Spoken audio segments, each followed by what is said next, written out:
District municipal corporation central کے municipal commissioner آفاق سعید نے director park Nadeem Hanif کے ہمراہ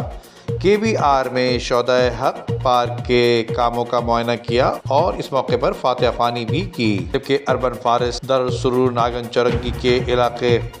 کے علاوہ گلشن حبیب بفر زون کے پارکوں کا دورہ کیا، جبکہ پڈل بی ایریا بلاک 6 میں موجود مرکزی نرسری کا بھی معائنہ کیا۔ اس موقع پر میونسپل کمشنر آفاق سعید نے 2023 کی چوتھی پھولوں کی نمائش کے حوالے سے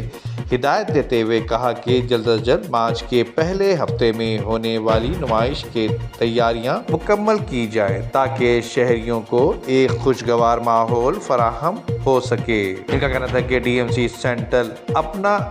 اہم کردار ادا کر رہی ہے۔ اس حوالے سے ڈائریکٹر پارک ندیم حنیف نے میونسپل کمشنر آفاق سعید کو بتایا کہ اس سالانہ موسم سرما کی پھولوں کی نمائش میں ہزاروں اقسام کے پھول نمائش کے لیے پیش کیے جا رہے ہیں، جس میں انڈور پلانٹس، آؤٹ ڈور پلانٹس کے علاوہ بیلیں، کلیپرز، بونزائی، کیکٹس، جو کراچی کا سب سے بڑا فلاور شو ہونے جا رہا ہے، اس میں ہزاروں اقسام کے پھول اور بیلیں رکھی جائیں گی۔ ندیم صدیقی، میٹرو 7 پاکستان۔ عمدہ میں پکائیں اور جی بھر کے کھائیں۔